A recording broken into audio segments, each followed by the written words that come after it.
Hello everyone, स्वागत है आप सभी का स्टडी विद कविता में। तो आज का हमारा टॉपिक है अनुसंधान के तथ्यों के वर्गीकरण की उपयोगिता पर प्रकाश डालिए। ये आपको शॉर्ट आंसर में भी पूछ सकता है और टिप्पणी में भी पूछ सकता है। ये बहुत ही महत्वपूर्ण क्वेश्चन है। आप वीडियो को बिना स्किप किए पूरा वीडियो देखें और वीडियो पसंद आने पे वीडियो को लाइक और चैनल को सब्सक्राइब ज़रूर करें। तो गाइस, अब हम इसका आंसर देखते हैं। एक अनुसंधान कार्य को वैज्ञानिक तरीके से करने के लिए अनुसंधानकर्ता के लिए यह आवश्यक हो जाता है कि वह समस्या के अध्ययन से प्राप्त तथ्यों का वर्गीकरण कर ले। तथ्यों का वर्गीकरण करने से अनुसंधानकर्ता शोध कार्य में आने वाली कठिनाइयों से बच जाता है। तथ्यों के वर्गीकरण की उपयोगिता की हम निम्न बिंदुओं द्वारा स्पष्ट कर सकते हैं। अर्थात इसमें ये कहा जा रहा है कि किसी भी अनुसंधान कार्य को अर्थात शोध कार्य को वैज्ञानिक तरीके से करने के लिए जो शोध करता है उसके लिए ये आवश्यक है कि वह समस्या के अध्ययन से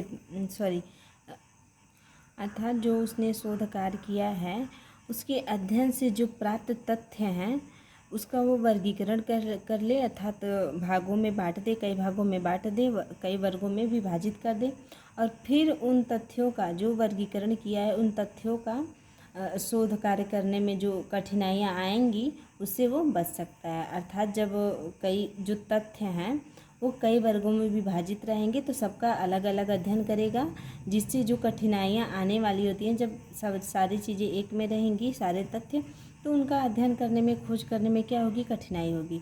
और जब अलग अलग हो जाएंगे तो क्या हो जाएंगी, कठिनाइयाँ नहीं आएंगी। अर्थात ये दिया है कि कठिनाइयों से बच जाता है। तो वर्गीकरण की जो उपयोगिता है वो निम्न बिंदुओं पर स्पष्ट कर सकते हैं। तो इसमें दिया है, पहला उपयोगिता है समानता। तो हम इसमें देखते हैं।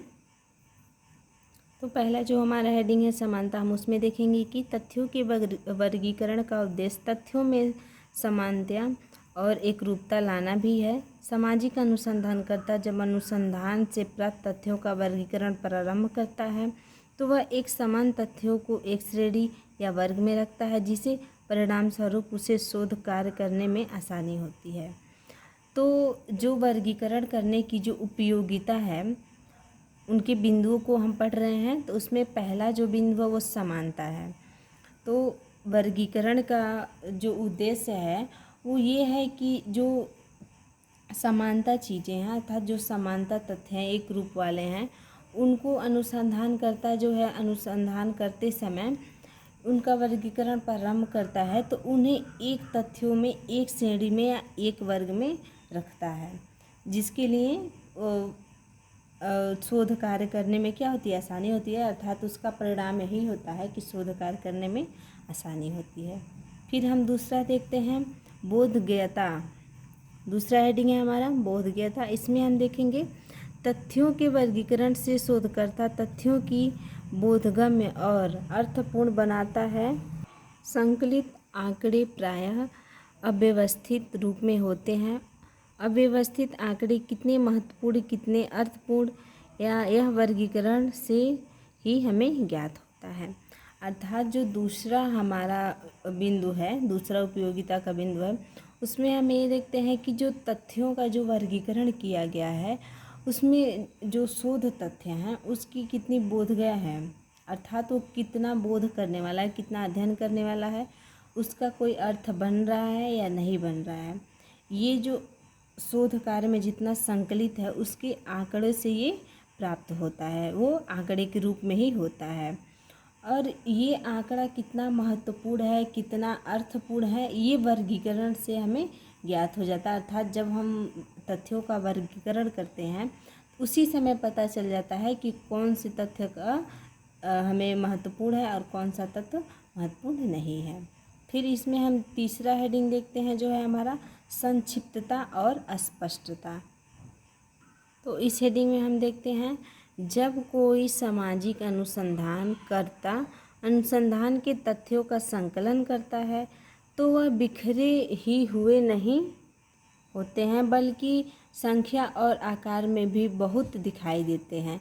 अनुसंधानकर्ता आंकड़ों का वर्गीकरण इसलिए भी करता है कि वर्गीकरण के आधार पर अव्यवस्थित और बिखरे हुए आंकड़े संक्षिप्त हो जाते हैं और उनमें अस्पष्टता का गुण आ जाता है। अर्थात जो हमारा तीसरा हेडिंग है, तीसरा बिंदु है संक्षिप्तता और अस्पष्टता। तो इसमें ये दिया है कि जो अनुसंधानकर्ता होता है वो अनुसंधान के तथ्यों का संकलन करता है। तो ये नहीं होता है कि वो सिर्फ बिखरे हुए नहीं होते हैं, बल्कि ये भी होता है कि उनकी संख्या और उनका आकार भी बहुत दिखाई देते हैं। तो अनुसंधानकर्ता उन आंकड़ों का वर्गीकरण इसलिए करता है कि वर्गीकरण से वो चीज़ें व्यवस्थित, जो बिखरी हुई चीज़ें होती हैं वो व्यवस्थित हो जाती हैं और बिखरे हुए जो आंकड़े होते हैं वो संक्षिप्त हो जाते हैं अर्थात छोटे हो जाते हैं और उनमें अस्पष्टता हो जाती है अर्थात अस्पष्टता का गुण आ जाता है। फिर हम इसमें चौथा हेडिंग देखेंगे अपना, तथ्यों को अभिव्यक्त करना। तो इसमें हम देखते हैं सामाजिक अनुसंधानकर्ता का वर्गीकरण करने का एक उद्देश्य तथ्यों को व्यवस्थित करना भी होता है, क्योंकि जब आंकड़े व्यवस्थित होते हैं तब ही उनका सारणीय आंकड़ों का विश्लेषण किया जा सकता है और अव्यवस्थित आंकड़ों का विश्लेषण अधिक वैज्ञानिक होता है। इस कारण से भी तथ्यों का वर्गीकरण का महत्व शोधकर्ता के लिए हो जाता है। अर्थात जो हमारा चौथा हेडिंग है तथ्यों को व्यवस्थित करना, इसमें हम देखते हैं कि जब सामाजिक अनुसंधानकर्ता वर्गीकरण करने का एक उद्देश्य उसका यही होता है कि तथ्यों को व्यवस्थित करें, क्योंकि जब आंकड़े व्यवस्थित होते हैं तो उनका सार अर्थात उसका व्याख्या, उसके आंकड़े और उसका विश्लेषण किया जा सकता है। और अगर व्यवस्थित आंकड़ों का विश्लेषण अधिक वैज्ञानिक होता है तो इस कारण से तथ्यों का जो वर्गीकरण है वो महत्व बढ़ जाता है शोधकर्ता के लिए। ठीक है, अब हम इसमें नेक्स्ट हेडिंग देखते हैं, पांचवा हेडिंग, निष्कर्ष निकालने में सहायक। इसमें देखते हैं तथ्यों के वर्गीकरण करने से एक लाभ यह भी होता है कि जब तथ्यों का वर्गीकरण कर लिया जाता है तब तथ्यों के विश्लेषकों आधार पर अनुसंधानकर्ता निष्कर्ष निकालता है। कोई भी वैज्ञानिक अनुसंधानकर्ता निष्कर्ष निकालता है, कोई भी वैज्ञानिक अनुसंधानकर्ता तथ्यों का संकलन मात्र संकलन के लिए ही नहीं करता, बल्कि वह संकलित तथ्यों के आधार पर अपनी अनुसंधान समस्या के संबंध में महत्वपूर्ण निष्कर्ष निकालने का प्रयास करता है। इस प्रकार हम कह सकते हैं कि तथ्यों के वर्गीकरण का सामाजिक अनुसंधान में विशेष महत्व है। इसके बिना हम सामाजिक अनुसंधान को वैज्ञानिक तरीके से नहीं कर सकते। अर्थात जो हमारा पांचवा हेडिंग है निष्कर्ष निकालने में सहायक। तो जाहिर सी बात है, जब किसी भी तथ्यों का समानता के आधार पर वर्गीकरण किया जाएगा, फिर उसका ज्ञान प्राप्त किया जाएगा, फिर उसको स्पष्टता दी जाएगी और फिर उसके तथ्यों को व्यवस्थित किया जाएगा, तो वो निष्कर्ष निकालने में सहायक होगा। तो इसमें ये बताया गया है कि जो तथ्यों का वर्गीकरण करने में यह लाभ होता है कि जब तथ्यों का वर्गीकरण कर लिया जाता है तब उनके जो विश्लेषक होते हैं उस आधार पे अनुसंधानकर्ता उसका निष्कर्ष निकालता है। और कोई भी वैज्ञानिक हो, अनुसंधानकर्ता हो, वो निष्कर्ष निकालता है। तो कोई भी वैज्ञानिक और अनुसंधानकर्ता जब संकलन के लिए ही ये चीज़ नहीं करता है, बल्कि वह संकलित तथ्यों के आधार पर ही क्या करता है, समस्या को संबंध में जो महत्वपूर्ण होते हैं उसका निष्कर्ष निकालता है और निकालने का प्रयास करता है। तो इसी के आधार पे हम कह सकते हैं कि तथ्यों का जो सामाजिक अनुसंधान में विशेष महत्व है और उसके बिना हम किसी सामाजिक अनुसंधान को वैज्ञानिक तरीके से नहीं कर सकते हैं। अर्थात जो तथ्य हैं उनके वर्गीकरण के बिना हम सामाजिक अनुसंधान को वैज्ञानिक तरीके से नहीं कर सकते हैं। तो अनुसंधान के तथ्यों के वर्गीकरण की उपयोगिता में हम पहले क्या देखते हैं कि जो अनुसंधान है, जो खोज है, उसका वर्गीकरण की उपयोगिता क्या क्या है।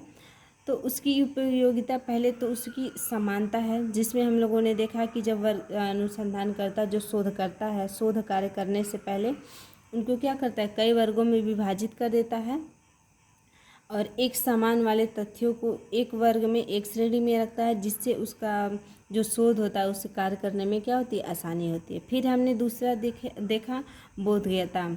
तो जब तथ्यों का वर्गीकरण हो जाता है तो इसमें हम देखते हैं कि जब तथ्य का वर्गीकरण हो जाता है तो उसके जो आंकड़े होते हैं वो व्यवस्थित हो जाते हैं, और जब आंकड़े व्यवस्थित हो जाते हैं तो उनका अर्थ भी हमें क्या हो जाता है, ज्ञात हो जाता है वर्गीकरण से।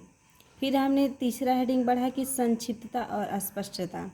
तो इसमें हम आगे देखते हैं कि जब कोई सामाजिक अनुसंधानकर्ता जो है वो तथ्यों का संकलन करता है तो वो क्या होते हैं, बिखरे हुए नहीं होते हैं, बल्कि जो संख्याएं बिखरी होती हैं वो आकार में क्या होती हैं, बहुत बड़ी होती हैं। तो अनुसंधानकर्ता का अभिप्राय यही होता है कि वो वर्गीकरण के द्वारा जो है वो जो संक्षिप्तता है और अस्पष्टता है उसको वो क्या कर ले, अस्पष्ट कर ले। और फिर हम चौथे हेडिंग में देखते हैं कि उसके बाद जो तथ्यों का संकलन और व्यवस्थित करना है, उसके बाद उसमें क्या होता है कि जब तथ्यों का वर्गीकरण हो जाता है तो उसको व्यवस्थित करने के लिए जो अनुसंधान करता होता है उसका यही उद्देश्य होता है कि उसको व्यवस्थित कर लिया जाए। और जब आंकड़े व्यवस्थित होते हैं तो उसका जो सार है, उसका जो अर्थ है, वो आंकड़ों का विश्लेषण कर लिया जाता है। और जो व्यवस्थित आंकड़े होते हैं वो अधिक वैज्ञानिक होते हैं। वैज्ञानिक रूप से ही किसी चीज़ का व्यवस्थित अध्ययन किया जा सकता है। तो इसी कारण वो आंकड़े जो होते हैं वो वैज्ञानिक होते हैं, और इन्हीं कारणों से तथ्यों के वर्गीकरण में जो शोध है उसका महत्व हो जाता है। फिर हम देखते हैं पांचवा हेडिंग जो हमारा लास्ट हेडिंग था, निष्कर्ष निकालने में सहायक।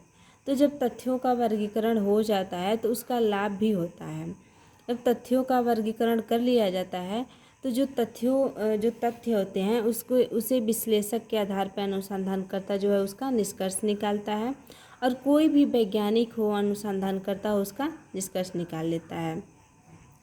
तो इस प्रकार हम स्पष्ट रूप से कह सकते हैं कि जो सामाजिक अनुसंधान है उसका बहुत महत्व है, विशेष महत्व है, और उसके बिना किसी भी सामाजिक अनुसंधान को वैज्ञानिक तरीके से नहीं अध्ययन कर सकते हैं।